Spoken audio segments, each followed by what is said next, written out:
ఇంకొకటి శ్వాస వలన ఆయుష్ పెరుగుతుంది అంటున్నారు.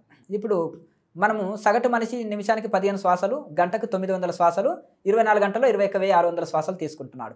అయితే ఈ ఈ శ్వాసల్ని బట్టి గనక సమాధిలో యోగికి శ్వాసలు ఉండవని తెలిసింది. గుండె, శ్వాస, నాడి అన్నీ ఆపి నీళ్ళలో, అగ్నిలో ఎక్కడైనా సరే ఉంటున్నారు. భూమిలో ఎక్కడ పాతిపెట్టినా ఉంటున్నారు.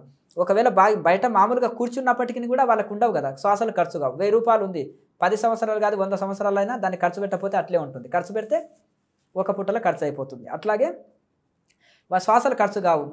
మనిషికి ఈ యొక్క శ్వాసల్ని బట్టి ఆయుష్ ఇచ్చాడు బ్రహ్మదేవుడు.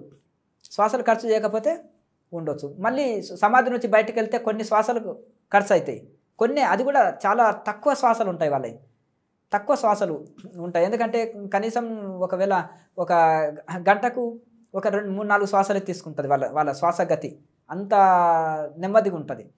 మళ్ళీ తర్వాత ధ్యానంలో కూర్చుంటే మళ్ళీ శ్వాసలు ఉండవు కదా. అట్లా శ్వాసని బట్టి అట్లా ఆయుష్ పెరుగుతుంది, ఆరోగ్యం పెరుగుతుంది, అన్నీ ఇదైతాయి తపోబలం చేత. అయితే ముని అంటే మననాత్ జాయతే, అంటే ముని అంటే మౌని, అంటే ఎవరితోటి మాట్లాడకుండా ఎల్లప్పుడూ మౌనంలో ఉండేవాడే ముని. అంటే ఎప్పుడు ఆత్మని మననం చేసేవాడు, ఆత్మలో ఉండేవాడు, ఆత్మలో రమించువాడు, ఆత్మాకారంగా ఉండువాడు ముని అంటారు. అయితే మౌనంలో కూడా 2 రకాలు ఉంటాయి. పెదవులతోటి మాత్రం కొంతమంది మూతికి వస్త్రం కట్టుకుంటారు, లేకపోతే బలవంతంగా పెదవులని మాట్లాడాలని కోరిక ఉండి కూడా పేపర్ల మీద రాస్తూ పెదవులను మాత్రం మాట్లాడకుండా ఉంచడంలో అది మౌనం కాదు. మనసుకు పని ఉంది. మౌనము అంటే మనసుని నిశ్చలం చేసివేయడమే మౌనం. మనసులో ఎలాంటి సంకల్పాలు, కోరికలు లేకుండా మనసు నిలిచిపోవడమే అదే మౌనం. పెదవులకు మాట్లాడాలని ఇచ్చ లేకపోవడం, కోరిక లేకపోవడమే అదే మౌనం. ధ్యానావస్థలో ఉన్నప్పుడు ఇంద్రియాలన్నీ 49 వాయువులు నిలిచిపోయినప్పుడు వాటి కనెక్షన్లు ఆగిపోయి ఆ ఇంద్రియాలు పని చేయకుండా నిలిచిపోయిన స్థితిని మౌనం అంటారు. పెదవులు లాయరిమాసే అంటాడు, పెదవులు మాట్లాడాలని ఇచ్చారహిత స్థితిలో నిలిచిపోయిన స్థితే నిజమైన మౌనం అంటారు. బ్రహ్మలో చరించేవాడు బ్రహ్మచారి అంటాడు. అట్లా అందుకనే ఈ విధంగా ఇట్లా నిజమైన మౌనం అంటే ఇప్పుడు పెదవులకు మాట్లాడాలని ఇచ్చలేని స్థితియే మౌనం, నిజమైన మౌనం. ఎల్లప్పుడూ ఆ యొక్క సమాధి స్థితిలో ఉండి మాట్లాడాలని కోరిక లేకుండా ఇచ్చారహిత స్థితిలో ఉండి, ఏ కోరిక లేని స్థితిలో ఉండి, ఆ యొక్క మాట్లాడాలని కోరిక కూడా లేకుండా మాట్లాడకుండా ఎల్లప్పుడూ మౌనం మాట్లాడకుండానే ఉంటారో వాళ్ళనే మునులు అంటారు. అట్లా మునికి మీరు అడిగింది అఘోరులకు అంటారు. అంటే అఘోరులలో కూడా ఎట్లుంటుందంటే ప్రారంభంలో గురువు ఎన్నో టెస్టులు పెడతాడు, నా ఆజ్ఞ వింటడా వినడా అని. అప్పుడు ఏం చేశారంటే అఘోరుల సాధనలో అప్పుడు వాళ్ళు భోజనానికి మాంసమే తినడం కాదు, ఆకులు కూడా తింటారండి. అంటే ప్రకృతిలో ఏది దొరికితే అది, ఆకులు, పూలు, దుంపలు, కాయలు, ఏది దొరికితే అది ఆకలి తీర్చుకోనికి. వెండుటాకులు దొరికినా తినే స్థితి, ఆకలి. రేగడ బురద కూడా తింటారు. మను తిన్న పాములాగా అంటారు కదా, పాము రేగడ బురద కూడా తింటుంది, నీళ్ళే దాగి ఉంటుంది, గాలిని తీసుకొని ఉంటుంది. ఇంకా ఏమి లేకుండా ఓ రంధ్రంలోకి వెళ్ళి సీల్ చేసిండ్రు అనుకోండి, రంధ్రాన్ని సీల్ చేసి వేస్తే అది కేచరముద్ర వేసుకొని గాలి లేని స్థితిలో కూడా ఉంటుంది. అట్లా పాము నాగబాబాలు అంటారు కదా, పాములాగా జీవించేవాడు. ఎవరి కండ్లలో పడకుండా రహస్యంగా ఉండాలని చూస్తుంది పాము. ఆకలి దప్పులను సహిస్తుంది, అన్నిటిని తట్టుకుంటుంది. 1000 సంవత్సరాలు శ్వాసలు తక్కువ తీసుకొని 1000 సంవత్సరాలు జీవిస్తుంది, నిమిషానికి ఒకటే శ్వాస తీసుకుంటూ. అట్లా ఈ అన్ని గుణాలని బట్టి అట్లా స్వాములు పాములు ఒకటే అంటారు. అట్లాగే అంటారు కదా, కోపం వస్తే పాము కాటేసినట్టు శాపం ఇస్తారు, ఋషుల దగ్గరికి వెళ్ళొద్దు అంటారు కదా. అట్లా ఇది పోలుస్తారు కొన్ని చోట్ల. అందుకనే నాగ సాధువులు స్వాములు పాములు ఒకటే అంటారు. అట్లా ఈ విధంగా మరి పాము కూడా ఏం వస్త్రాలు ధరించారు కదా, వాళ్ళు కూడా వస్త్రాలు లేకుండా తిరుగుతుంటారు. అట్లా మా సాంప్రదాయంలోనే అంబరులం మేము, వాళ్ళు దిగంబరులు అనమాట. అంబరు దిగంబరు 2 రకాలు ఉంటాయి. సమాజంలో లోకి రావాలంటే అంబరు ఉంటే మంచిది, దిగంబరులు ఉంటే అడవుల్లో ఉండడం బెస్ట్. అట్లా ఈ విధంగా గురువుల ఆజ్ఞతోటి మేము రావడం జరిగింది. అలా ఉన్న వాళ్ళమే ఒకప్పుడు. అయితే ఈ విధంగా మనము ఏవైతే ఉందో మౌని, అలాగే అఘోరులు అంటే వాళ్ళు కోసి ఏది తినరండి. ఎవరన్నా తెచ్చిచ్చిన మాంసం కూడా తినరు. ఎందుకంటే వాళ్ళు జంతువుని కోసి తెచ్చి ఇచ్చారు కనుక. ఆ జంతువులు శరీరం చనిపోయినాయి అనుకోండి, అది కుళ్ళిపోతుంది కానీ 4 రోజులు. ఒకవేళ కుళ్ళిపోయినది తిన్నా కానీ జీర్ణించుకుంటారు, మామూలుది తిన్నా జీర్ణించుకుంటారు. మామూలు మాంసం దొరికితే తినేస్తారు, లేదంటే కుళ్ళిపోయింది తిన్నా తిని జీర్ణించుకుంటారు. ఆ జంతు కలబరాలను తినడం వలన వాళ్ళని ఏమన్నా అంటే ఆ జంతు కలేబరాలని ఉంటారు కదా, చనిపోయిన జంతు శవాలను తినడం వలన అఘోరులు మాంసం తింటారని ఒక పేరు పడిపోయింది. వాళ్ళ ఆకులు దుంపలు ఏది దొరికితే అది కూడా తినవచ్చు. ఇంకా మాంసం సేవల కోసం వెతుకుతుంటారా? అది కూడా మాంసం పక్షిన వాడు కూడా మాంసం హోటల్ ఎక్కడుందని వెతుకుతుంటాడు, లేదంటే మాంసం ఉన్న ఫంక్షన్కి వెళ్తుంటాడు. అది బానిస అయినట్టే కదా. మరి ఆయన అఘోరి ఎట్లా అంటాడు? ఆయన ఒకదానికి బానిస అయిపోయింది కదా, మాంసం లేకపోతే జీవించడానికి. దుంపలు ఆకులు కాయలు సహజంగా దొరుకుతాయి అరణ్యాల్లో, ఇవి కూడా తిని ఉండగలుగుతారు. ఒకవేళ జంతు శవం దొరికినా అట్లాగే తినేస్తారు. పురుగులు పడినా తింటారు. మామూలు వాళ్ళు అలా తింటే చనిపోతారు, పచ్చిదే తినరు. అందులో పురుగులు పడింది తింటే వీళ్ళకి శరీర స్థితి పడదు. మామూలుగా సద్యాన్నం తింటేనే రోగం వస్తుంది మామూలు మనిషికి, అటువంటిది పురుగులు పడింది తిన్నా కానీ వాళ్ళకి ఏమి కాదు. అలాగే ఇంకొకటి, కొన్ని ప్రారంభంలోనే ఇవి చేస్తారు, అతీత స్థితిలో నిరాహారులుగా మారిపోతారు, ఏది దొరికినా తినేస్తారు అట్లా. అందుకనే ఈ యొక్క అఘోరి అంటే ఘోరం లేనివాడు, ఘోర కృత్యాలు చేసేవాడు కాదు. అందరినీ జంతువులను రక్కడము, జనాలని భయపెట్టడము, హూటాట అని ఇది చేయడం కాదు. అది ఒకటి ఏంటంటే ఘోరం లేనివాడే అఘోరు. అఘోరం అంటే ఇప్పుడు తమ సమాధిలో ఉన్నవాడికి ఏం ఘోరం కృత్యం ఉండదు కదా. మహాశాంతమైన స్వరూపము, మహా సుఖమైన స్వరూపము, శాంత స్వరూపము, అది చాలా ఆనందమయ స్వరూపము. ఎలాంటి ఘోరకృత్యం లేనివాడే అఘోరి.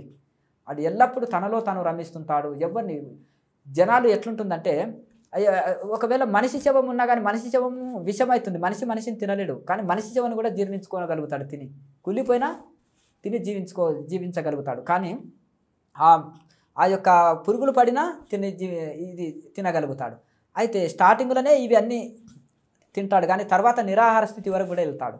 ఇంకా కొంతమంది అందులో కూడా కొత్త వాళ్ళకి ఆదర్శం కోసమని ఆకులు పత్రాలు దుంపలే తింటుంటారు. అట్లా ఈ విధంగా ఎల్లప్పుడూ ఎలాంటి ఘోరకృత్యాలు లేకుండా, ఇప్పుడు మనిషికి అజ్ఞానం అంటే అన్ని ఘోరకృత్యాలే చేస్తాడండి. జ్ఞాని ఏ ఘోరకృత్యాలు చేయడు, జ్ఞానే అఘోరి.